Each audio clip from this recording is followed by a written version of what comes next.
Hi dear 10th students, வணக்கம் எல்லாருக்கும். நான் உங்கள் ராஜா.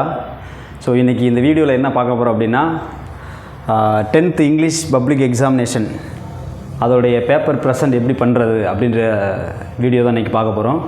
ஸோ இங்கிலீஷ் எக்ஸாம் பொறுத்த மட்டும் இல்லை, ஸோ எப்படிலாம் நம்ம ப்ரெசன்ட் பண்ணால் மார்க்கு கிடைக்கும், ஸோ அது கிராமர் ஓரியன்டட் கொஸ்டினில் எப்படி எழுதுறது அப்படின்ற விஷயத்தெல்லாம் இந்த வீடியோவில் நான் உங்களுக்கு சொல்ல போகிறேன். எதுக்காக அப்படின்னா, இதுதான் உங்களுடைய ஃபஸ்ட்டு பப்ளிக் எக்ஸாமினேஷன். ஸோ இதுக்கப்புறம் ஒரு லாஸ்ட் மினிட்ஸ் டிப்ஸ் ஒன்று தருவேன். ஸோ இதை மறக்காமல் பாருங்கள். ஸோ இந்த வீடியோ தான் இப்போ தான் நீங்கள் ஃபஸ்ட்டு பார்க்குறீங்க அப்படின்னா, மறக்காமல் இங்கிலீஷ் வித் கிங் அப்படின்ற சேனலுக்கு சப்ஸ்கிரைப் பண்ணுங்கள். சப்ஸ்கிரைப் பண்ணிவிட்டு ஷேர் பண்ணுங்கள். யாருக்கு யூஸ் ஆகும்ன்றதை ஷேர் பண்ணுங்கள் உங்கள் ஃப்ரெண்ட்ஸுக்கு. ஸோ ஏதாவது டவுட் அப்படின்னா கமெண்டில் சொல்லுங்கள், உங்களுக்காக ரிப்ளை பண்ணுறேன். அடுத்து இந்த வீடியோட முக்கியமான நோக்கம், ஸோ ஒவ்வொரு கொஸ்டினும் திருத்துற இடத்துல எப்படி மார்க் தர்றாங்க அப்படின்ற விஷயத்தில் உங்களுக்கு நான் டிஸ்கஸ் பண்ண போகிறேன். ஸோ மறக்காமல் இந்த வீடியோ பாருங்கள், ரொம்ப யூஸ்ஃபுல்லாக இருக்கும். வாங்க வீடியோக்குள்ளே போகலாம். இதுதான் உங்களுடைய ஃப்ரண்ட் பேஜ். இந்த ஃப்ரண்ட் பேஜில் பார்த்தீங்கன்னா உங்களுடைய ஃபோட்டோஸ், உங்கள் டீட்டெயில்ஸ்லாம் இருக்கும். ஸோ இந்த ஃப்ரண்ட் பேஜில் வந்து நீங்கள் பண்ணக்கூடிய விஷயம், இந்த QR கோடை வந்து எந்தது ஒரு கிராச் பண்ணிடாதீங்க. ஸோ இன்னொரு விஷயம், அதில் உங்களுடைய ஃபோட்டோ தான் இருக்கா அப்படின்றத செக் பண்ணிக்கோங்க.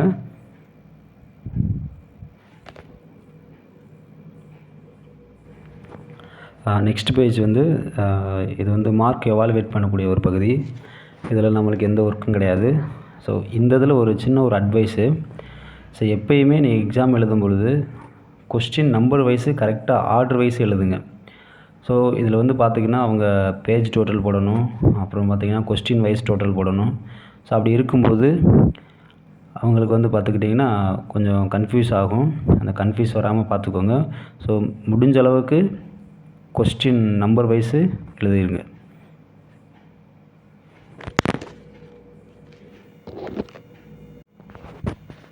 இந்த பேஜில் பார்த்திங்கன்னா ஒரு 14 இன்ஸ்ட்ரக்ஷன் கொடுத்துருக்காங்க. ஸோ மறக்காமல் இந்த இன்ஸ்ட்ரக்ஷன்லாம் படிச்சுக்கோங்க. என்ன விஷயங்கள் இருக்குது, என்னென்ன எழுதணும், என்னென்ன பண்ணணும் அப்படின்றது ஆல்ரெடி கொடுப்பாங்க ஹாலில். சூப்பர்வைசர் கண்டிப்பாக தந்துடுவாங்க. பட் இருந்தாலும் ஒரு தடவைக்கு 2 தடவை நீங்கள் அதை வாசித்து பார்த்துட்டு அதுக்கப்புறம் எக்ஸாம் ஸ்டார்ட் பண்ணுங்கள். ஓகே, இப்போ எக்ஸாம் பேப்பருக்கு வந்தாச்சு. ஸோ இப்போ இந்த பேப்பர் வந்து ஒரு சின்னதாக ஒரு மாடல் பேப்பர் தான். ஸோ இந்த பேப்பரில் எப்படிலாம் அட்டன் பண்ணியிருக்காங்க, ஸோ இந்த பேப்பரில் ஒவ்வொரு கொஸ்டினுக்கும் எப்படி மார்க் கொடுத்துருக்காங்க, ஸோ திருத்துற இடத்துல எப்படி மார்க் தர்றாங்க அப்படின்ற விஷயத்த இந்த இதில் நான் சொல்ல போகிறேன். ஸோ மறக்காமல் பாருங்கள். பார்ட் 1 எடுத்துக்கிட்டிங்க அப்படின்னா, இதில் ஃபஸ்ட்டு நம்மளுக்கு 14 கொஸ்டின் ஆன்சர் வந்து ஒன் வேர்டு தராங்க. அந்த 14 கொஸ்டின் ஆன்சரில் ஃபஸ்ட்டு 3 சினானிம்ஸு, அடுத்த 3 ஆண்டனிம்ஸ் தராங்க. அதுக்கு அடுத்துட்டு கொஸ்டின் நம்பர் 7லேருந்து பார்த்துக்கிட்டிங்க அப்படின்னா, ஸோ நம்மளுக்கு கிராமர் ஓரியன்டட் கொஸ்டின். அதில் என்னென்ன டாபிக் வரும் அப்படின்னா, சிங்குலர் ப்ளூரல் வரும், அடுத்து ப்ரிஃபிக்ஸ் அஃபிக்ஸ் வரும், அப்ரிவேஷன் வரும், அக்ரானிம்ஸ், அடுத்து பிரேசல் வெர்பு, இடியம்ஸு, அடுத்து பார்த்துக்கிட்டிங்கன்னா நம்மளுக்கு ப்ரிப்போசிஷன், லிங்கர்ஸு எல்லாமே இருக்குது. ஸோ இந்த 7லேருந்து வரக்கூடிய அந்த கிராமர் ஓரியன்டட் கொஸ்டின்ஸுக்கு நெக்ஸ்ட்டு அடுத்து ஒரு கிளிப்ஸ் போடுறேன் கொஞ்சம் வித் எக்ஸ்ப்ளனேஷனோட. ஜஸ்ட் நீங்கள் ரீகால் பண்ணுறதுக்கு உங்களுக்கு ரொம்ப யூஸ்ஃபுல்லாக இருக்கும். ஸோ அடுத்த கொஸ்டின் பார்த்துக்கிட்டிங்க அப்படின்னா, நம்மளுக்கு கொஸ்டின் ஆன்சர் கேட்குறாங்க. கொஸ்டின் நம்பர் 15லேருந்து 18 வரைக்கும். அந்த கொஸ்டின் ஆன்சரில் பார்த்துக்கிட்டிங்கன்னா இதில் என்ன ஒரு சின்ன ஒரு அட்வைஸ் அப்படின்னா, ஸோ இந்த கொஸ்டின் ஆன்சருக்கு நம்மளுக்கு 2 மார்க் கொஸ்டின் தான். ஒரு கொஸ்டினுக்கும் 2 மார்க்கு, 3 கொஸ்டின் அட்டன் பண்ணால் போதும். இதில் ஒரு சில கொஸ்டின் ஆன்சரில் ஒரு சில வேர்ட்ஸ் வந்து பார்த்திங்கன்னா மீனிங்ஃபுல்லாக இருக்கும். அந்த வேர்ட்ஸ் வந்து மறக்காமல் அண்டர்லைன் பண்ணி காமிங்க. ஒரு சில பேர் சப்டைட்டில் போட்டு எழுதுவாங்க.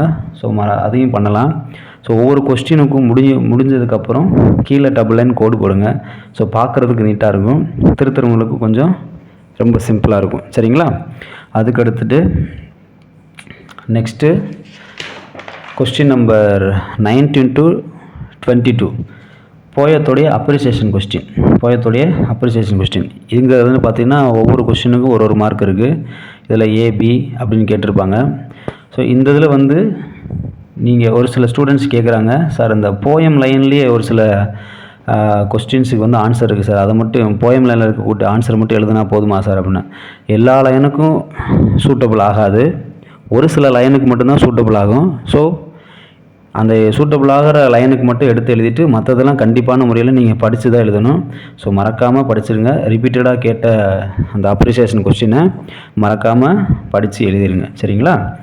அதுக்கடுத்து நமக்கு கொஸ்டின் நம்பர் 23 to 27 இது கிராமர் பார்ட். இந்த கிராமர் பார்ட்டில் டைரக்ட், இன்டைரக்ட், அடுத்து active voice, passive voice, punctuation, simple, compound, complex, அடுத்து ஜம்பிள்டு சென்டென்ஸ் கொடுத்துருப்பாங்க. அதை வந்து கரெக்டான ஜம்பிள்டு வேர்ட்ஸ் கொடுத்துருப்பாங்க, அதை கரெக்டான ஆர்டரில் நம்ம எழுதணும், சரிங்களா? இதுக்கு தனியாக ஒரு கிளிப்ஸ் நான் போடுறேன், வீடியோ கிளிப்ஸ் போடுறேன், அதுக்கு பார்த்துக்கோங்க, ரொம்ப யூஸ்ஃபுல்லாக இருக்கும். ஸோ நெக்ஸ்ட்டு கொஸ்டின் பார்த்தீங்கன்னா 28 அப்படின்னா நம்மளுக்கு வந்து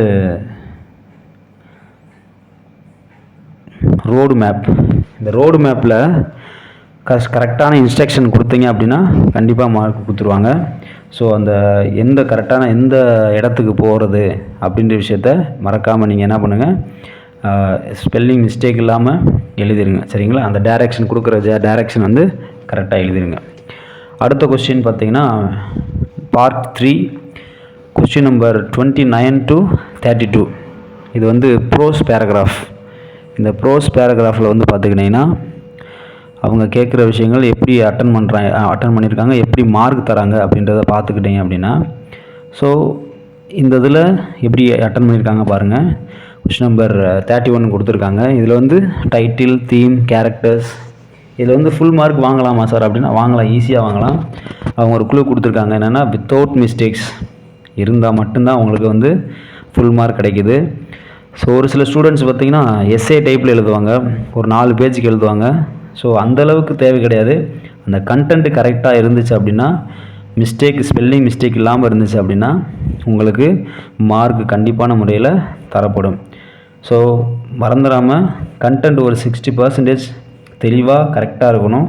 அந்த 40% வந்து இந்த லாங்குவேஜஸ், அந்த ஸ்டைலு, நீங்கள் எழுதக்கூடிய மெத்தடு, இதெல்லாம் இருந்துச்சு அப்படின்னா ஃபுல் மார்க் வாங்குறதுக்கு வாய்ப்புகள் அதிகமாக இருக்கிறது. Next question number 33 to 36. இது வந்து பார்த்துக்கிட்டிங்கன்னா போயம், அந்த போயத்தோட பகுதிகள். இதில் வந்து பார்த்திங்கன்னா போயத்தோட பேராகிராஃப் கேட்குறாங்க. போயத்தோட பேராகிராஃபே 2 கேட்குறாங்க நம்மளுக்கு. அடுத்து பார்த்துக்கிட்டிங்கன்னா poetic devices, rhyming words, rhyming scheme, figure of speech and alliteration கேட்குறாங்க. இதில் ரைமிங் வேர்ட்ஸுக்கு வந்து நம்மளுக்கு 2 மார்க் கொடுக்குறாங்க. ரைமிங் வேர்ட்ஸுக்கு எத்தனை மார்க் கொடுக்குறாங்க? 2 மார்க் கொடுக்குறாங்க. இந்த 2 மார்க்கில் வந்து மறக்காமல், எல்லாத்துக்குமே தெரியும், பட் இருந்தாலும் இதை கேர்ஃபுல்லாக எழுதுங்க. அதுக்கடுத்து ரைமிங் ஸ்கீம், அதுக்கு ஏற்றாப்பில் எழுதிடுங்க. ஃபிகர் ஆஃப் ஸ்பீச் அடிக்கடி கேட்குறது, ரிப்பீட்டடாக கேட்குறத நீங்கள் மைண்டில் வச்சு படிச்சுட்டு போய் எழுதுங்க. ஸோ இதில் கன்ஃபார்மாக நம்ம மெமரி பண்ணாமே இதில் எத்தனை மார்க் வாங்கலாம்? 4 மார்க் ஈஸியாக வாங்கிடலாம். ஸோ ஃபிகர் ஆஃப் ஸ்பீச் மட்டும் கண்டிப்பான முறையில் எது ரிப்பீட்டடாக இருக்கோ படிச்சுக்கோங்க. அடுத்து வந்து பேராப்ரேஸ், அதில் எவ்வளோ மார்க் கொடுக்குறாங்க அப்படின்னா, டைட்டிலுக்கு 1 மார்க் கொடுக்குறாங்க. டைட்டில் மீன்ஸ் அந்த போயத்தோடைய பேர், அந்த போயம் எழுதுனவங்களுக்கு, அதுக்கு 1 மார்க் கொடுக்குறாங்க. அடுத்து அந்த எக்ஸ்ப்ளனேஷன் இருக்குது பார்த்தீங்களா, பேராப்ரேஸ் எழுதுகிறோம் பார்த்தீங்களா, அதுக்கு 3 மார்க் கொடுக்குறாங்க. கன்க்ளூஷன் கொடுத்தோம் அப்படின்னா அதுக்கு 1 மார்க் கொடுக்குறாங்க. ஸோ மொத்தம் 5 மார்க் இருக்குது. ஸோ இந்த கொஸ்டின் இந்த பேப்பரில் எழுதியிருக்காங்க பார்த்தியா, மாடல் பேப்பரில், இந்த மெத்தடில் எழுதுனீங்கன்னா உங்களுக்கு வந்து 5 மார்க் கிடைக்க வாய்ப்புகள் இருக்குது. அதுக்கடுத்து கொஸ்டின் நம்பர் 37, 38 பார்த்துக்கிட்டிங்கன்னா அப்படின்னா நம்மளுக்கு வந்து சப்ளிமெண்ட்ரி ஸ்டார்ட் ஆயிடுச்சு. அந்த சப்ளிமெண்ட்ரியில் பார்த்துக்கிட்டிங்கன்னா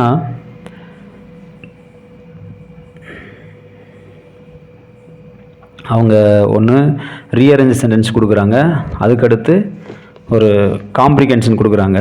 அந்த காம்ப்ரிஹென்ஷனில் ஒரு ஸ்டோரி இருக்கும். அந்த ஸ்டோரி அந்த சப்ளிமெண்ட்ரி ஸ்டோரி இருக்கும்.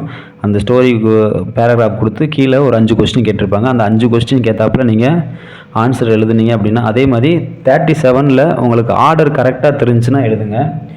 ஸோ அப்படி இல்லை அப்படின்னா இந்த 38 நீங்கள் ஈஸியாக எழுதுங்க. ஏன்னா மேக்ஸிமம் இந்த பேராகிராஃப்லேயே என்ன இருக்கும், கொஸ்டின்ஸுக்கு ஆன்சர் இருக்கும். இன்னொரு விஷயம் அதில் எப்படி கேட்குறாங்கன்னா, அந்த எஸ்ஆர்னோ கொஸ்டின் ஒன்று கேட்குறாங்க. ஸோ எஸ்ஆர்னோ கொஸ்டின் கேட்கும்போது எஸ் நோன் அப்படி போட்டுட்டு ஒரு சில விஷயங்கள் மட்டும் அதில் வந்து எழுத வேண்டியிருக்கும். ஸோ அதில் வந்து பார்த்திங்கன்னா ஒரு சில ஸ்டூடெண்ட்டு எஸ்ஆர்னோ கொஸ்டின் என்னன்னே தெரியாமல் அதுக்கு லாஸ்ட்டு இருக்கக்கூடிய வரிகளை சேர்த்து எழுதிடுறாங்க. ஸோ மறக்காமல் எஸ்ஆர்னோ கொஸ்டின் டைப் எப்படின்னு தெரிஞ்சுக்கிட்டு சொல்லுங்கள். நான் நடத்தும் போது உங்களுக்கு நான் சொல்கிறேன், சரிங்களா? அதுக்கடுத்து கொஸ்டின் நம்பர் 39. ஸோ இதுதான் நம்மளுக்கு முக்கியமான பகுதி, வரப்போகிற பகுதி வந்து முக்கியமான பகுதி. ஸோ இதில் வந்து அட்வர்டைஸ்மெண்ட். ஸோ அட்வர்டைஸ்மெண்ட்டு அப்படின்ற விஷயத்தில் பார்த்துக்கிட்டிங்கன்னா எப்படிலாம் மார்க் கொடுக்குறாங்க அப்படின்ற அவங்க சொல்கிறேன். அவுட்லைனுக்கு ஒரு மார்க் கொடுக்குறாங்க. அடுத்து அந்த டைட்டிலுக்கு ஒரு மார்க் கொடுக்குறாங்க. பிக்சருக்கு ஒரு மார்க் கொடுக்குறாங்க. இந்த கேப்ஷன் எழுதுகிறோம் பார்த்தீங்களா, அந்த கேப்ஷனுக்கு ஒரு மார்க் கொடுக்குறாங்க. அடுத்து அட்ரஸுக்கு ஒரு மார்க் கொடுக்குறாங்க. ஸோ இது எல்லாத்துக்குமே மார்க் இருக்குது. ஸோ எல்லாமே யூஸ் பண்ணணும் நம்ம. ஸோ கொஞ்சம் தெளிவாக அவங்களே கொடுத்துருக்காங்க. அட்ராக்டிவாக இருக்கணும் பிக்சர்ஸ். இதில் வந்து பார்த்திங்கன்னா ஒரு 3.5 மார்க் தான் கொடுத்துருக்காங்க. ஏன்னா எழுத்துக்கள் மட்டும்தான் அதிகமாக இருக்குது, பிக்சர் ரொம்ப கம்மியாக இருக்குது. ஸோ அதனால தான் 3.5 மார்க் கொடுத்துருக்காங்க. ஸோ எல்லாமே ஈவனாக இருக்கணும். அப்போ தான் நம்மளுக்கு அட்வர்டைஸ்மெண்ட்டில் ஃபுல் மார்க் கொடுக்குறாங்க. அடுத்து question number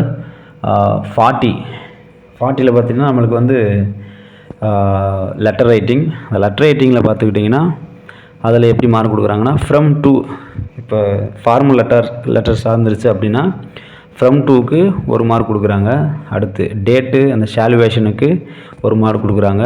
body of the லெட்டருக்கு 2 mark கொடுக்குறாங்க. அதுக்கு அடுத்துட்டு அந்த சப்ஸ்கிரிப்ஷன் அந்த இதுக்கு நம்மளுக்கு ஒரு மார்க் கொடுக்குறாங்க. ஸோ மறக்காமல் லெட்டர் ரைட்டிங் எழுதுனீங்கன்னா இந்த மெத்தடில் எழுதுனீங்கன்னா உங்களுக்கு ஃபுல் மார்க் கிடைக்க வாய்ப்பு இருக்குது. கொஸ்டின் நம்பர் 41 இது வந்து எனி 4 அட்டன் பண்ணால் போதும் இந்த பகுதியில். ஸோ 41 எடுத்துக்கிட்டிங்கன்னா 41லே பார்த்திங்கன்னா நோட்டீஸ் ரைட்டிங் இருக்குது, ரிப்போர்ட் ரைட்டிங் இருக்குது, இமெயில் ரைட்டிங் இருக்குது, டிராஃப்ட் ரைட்டிங் இருக்குது. இந்த மாதிரி 4 விதத்தில் கேட்குறாங்க. ஸோ அதுக்கு மேலே 39 கொஸ்டினில் அட்வர்டைஸ்மெண்ட்டை தவிர்த்துட்டு என்ன கேட்குறாங்க அப்படின்னா போஸ்டர் ரைட்டிங் கேட்குறாங்க. ஸோ அதையும் பார்த்துக்கோங்க. ஸோ மறந்துடாமல். இன்னொரு விஷயம், இந்த report writing, notice writing, draft writing, email writing இதையும் மறந்துடாமல் படிக்குங்க. இதில் வந்து எப்படி மார்க் கொடுக்குறாங்க பாருங்கள். ரிப்போர்ட் ரைட்டிங்க்கு டைட்டிலுக்கு ஒரு மார்க்கு. அடுத்து அந்த டேட்டன் அண்ட் ரைட்டர்ஸ் நேம் அதுக்கு ஒரு மார்க் கொடுக்குறாங்க. அடுத்து கண்டென்ட்டுக்கு, நம்ம எழுதக்கூடிய கண்டென்ட்டுக்கு 3 மார்க் கொடுக்குறாங்க. ஸோ மறக்காமல் இந்த மெத்தடில் எழுதுனீங்க அப்படின்னா ரிப்போர்ட் ரைட்டிங்காக இருக்கட்டும், நோட்டீஸ் ரைட்டிங்காக இருக்கட்டும் உங்களுக்கு வந்து ஃபுல் மார்க் கிடைக்கிது. அடுத்து கொஸ்டின் நம்பர் 42 பிக்சர் காம்ப்ரிஹென்ஷன் என்ன கேட்டிருக்காங்க, பிக்சர் காம்ப்ரிஹென்ஷன் கேட்டிருக்காங்க. அந்த பிக்சர் காம்ப்ரிஹென்ஷனில் என்னன்னா ரிலவெண்டட் சென்டென்ஸ் வித்தவுட் மிஸ்டேக்ஸ் அப்படி இருந்துச்சு அப்படின்னா உங்களுக்கு கண்டிப்பான முறையில் ஃபுல் மார்க் கிடைக்கிது. எனி 5 சென்டென்ஸ் இருந்தால் போதும், 5 சென்டென்ஸுக்கு மேலேயும் இருந்தால் போதும். பிக்சர் காம்ப்ரிஹென்ஷனுக்கு வந்து 5 மார்க் ஈஸியாக எடுத்துடலாம். அதுக்கடுத்து கொஸ்டின் நம்பர் 43 எடுத்துக்கிட்டிங்க அப்படின்னா சம்மரி ரைட்டிங். அந்த சம்மரி ரைட்டிங் எப்படி எழுதணும் அப்படின்னா நோட்ஸும் கேட்குறாங்க, சம்மரியும் கேட்குறாங்க. இதில் வந்து இந்த பேப்பரில் வந்து அவங்க சம்மரி ரைட்டிங் சூஸ் பண்ணியிருக்காங்க. So rough copy, fair copy அப்படின்ற விஷயத்த கொடுத்துருக்காங்க. ஸோ இந்த இதில் பார்த்திங்கன்னா ரஃப் காப்பியில் வந்து எப்படி அட்டன் பண்ணியிருக்காங்க, ஸோ ஃபேர் காப்பியில் வந்து எப்படி அட்டன் பண்ணியிருக்காங்க அப்படின்றத நான் நெக்ஸ்ட்டு சொல்கிறேன், அதையும் பார்த்துக்கோங்க. ஸோ இந்த மாதிரி விஷயங்கள்லாம் ஸோ இந்த 5 மார்க் கொஸ்டினில் வந்து இதெல்லாம் விட்டுறாங்க. நோட்ஸு மேக்ஸிமம் என்னோடய ஸ்டூடெண்ட்ஸுக்கு நான் என்ன சொல்கிறேன் அப்படின்னா நோட்ஸ் எழுதுனா ஸோ ஒரு சில விஷயங்கள் நம்ம எஃபோர்ட் போட வேண்டியிருக்கு. மீன்ஸ் அந்த வேர்ட் பிரேசஸ் இதெல்லாம் வந்து இம்பார்ட்டண்ட்டாக எழுத வேண்டியிருக்கு. பாயிண்ட்ஸ் எல்லாம் கரெக்டாக எழுதணும். ஸோ அதை தவிர்த்துட்டு ஸோ அங்கே இருக்கக்கூடிய ஹெட்டிங் எல்லாமே கரெக்டாக நம்ம சப்ஹெட்டிங் எல்லாமே பாயிண்ட் அவுட் பண்ணி எழுத வேண்டியிருக்கும். ஸோ அதனால் என்ன பண்ணால் சம்மரி நான் சூஸ் பண்ண சொன்னேன். சம்மரியில் வந்து பார்த்திங்கன்னா எப்படி மார்க் தராங்க அப்படின்னா டைட்டிலுக்கு ஒரு மார்க்கு, ரஃப் காப்பிக்கு 2 மார்க்கு, அடுத்து ஃபேர் காப்பிக்கு 2 மார்க் கொடுக்குறாங்க. ஸோ இது வந்து பார்த்துக்கிட்டிங்கன்னா அந்த ரஃப் காப்பியை தாண்டி ஃபேர் காப்பி வந்து பெருசாக போயிடக்கூடாது. ஸோ அதுக்குள்ளே இருந்தால் தான் உங்களுக்கு வந்து அந்த மார்க் கிடைக்கிது. சரிங்களா? ஸோ அதுக்கடுத்த கொஸ்டின் பார்த்தீங்கன்னா கொஸ்டின் நம்பர் 44. 44 வந்து பார்த்தீங்கன்னா எரர் ஸ்பாட்டில் உங்களுக்கு தெளிவாக தெரிஞ்சிச்சு அப்படின்னா நீங்கள் யூ ஹாவ் டு கோ தேர். இந்த விஷயத்தை நீங்கள் அட்டன் பண்ணலாம். ஸோ உங்களுக்கு தெளிவாக தெரியல அப்படின்னா இதை வந்து சாய்ஸில் கூட விட்டுருங்க. ஸோ அடுத்து இந்த எரர் ஸ்பாட்டில் என்னென்ன மிஸ்டேக்ஸ் இருக்குது அப்படின்றத உங்களுக்கு தனியாக ஒரு வீடியோ போடுறேன், அதை பார்த்துக்கோங்க. Next compulsory question memory poem. So memory poem 4 memory poem இருக்குது. அந்த 4 மெமரி போயத்தில் தெளிவாக படிச்சுக்கோங்க. எந்த மெமரி போயம் கேட்குறாங்கன்னே சொல்ல முடியாது, ப்ரெடிக்ட் பண்ண முடியாது.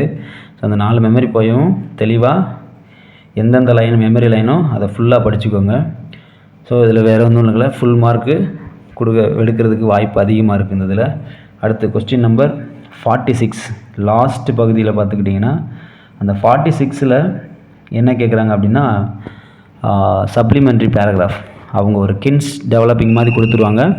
ஸோ இது வந்து பார்த்துக்கிட்டிங்கன்னா கரெக்டான முறையில் உங்களுக்கு ஸ்டோரி கதையெல்லாம் நல்லா அப்சர்வ் பண்ணி படிச்சுட்டு வந்து கரெக்டாக நீங்கள் எழுதுனீங்க அப்படின்னா உங்களுக்கு வந்து அதில் எப்படி மார்க் தராங்க அப்படின்னா அந்த supplementary summary of the story அந்த டைட்டிலுக்கு ஒரு மார்க் தராங்க, கொடுக்குற டைட்டிலுக்கு.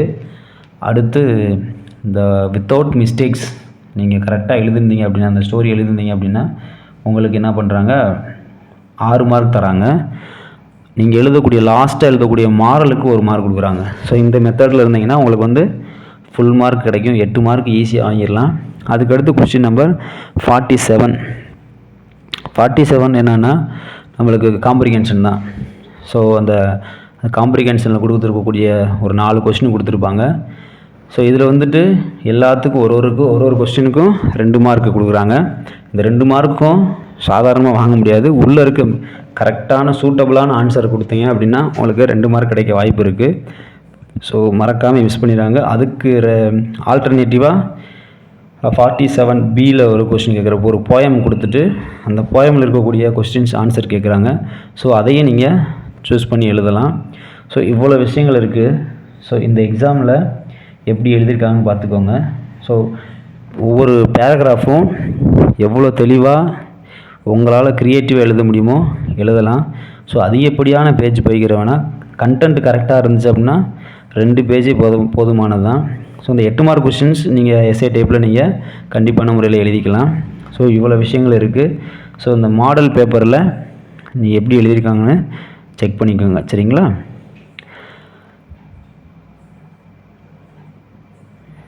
லாஸ்ட்டாக எழுதக்கூடிய மாடலை பார்த்துக்கோங்க. ஸோ இப்படி எழுதுனா உங்களுக்கு ஃபுல் மார்க் கிடைக்கிறதுக்கு வாய்ப்பு இருக்குது. எதையுமே பொறுமையாக எழுதி முடிச்சுட்டு எல்லாத்துக்கும் நம்ம கொஸ்டின் நம்பர் போட்டிருக்கோமா அப்படின்ற விஷயத்த திரும்பி செக் பண்ணுங்கள். ஸோ அப்படி செக் பண்ணீங்க அப்படின்னா உங்களுக்கு அடுத்து திருத்துறவங்க வந்து கரெக்டாக திருத்தி போய்கிட்டே இருப்பாங்க. ஏதாவது ஒரு மிஸ்டேக்ஸ் ஆச்சு அப்படின்னா வந்து கொஞ்சம் யோசிப்பாங்க. ஸோ அந்த இதுக்கு நீங்கள் ஒரு வாய்ப்பு கொடுத்துடாதீங்க. ஸோ மறந்துடாமல் எழுதி முடிச்சுட்டு கண்டிப்பான முறையில் கொஸ்டின் நம்பர்லாம் போட்டிருக்கோமா அப்படின்றத ஒரு தடவைக்கு 2 தடவை நீங்கள் பார்த்துருங்க. சரிங்களா? ஸோ மறக்காமல் நல்லபடியாக படிச்சுட்டு எந்த விஷயத்தையும் ரொம்ப பதறாமல் நீட்டாக எழுதுங்க.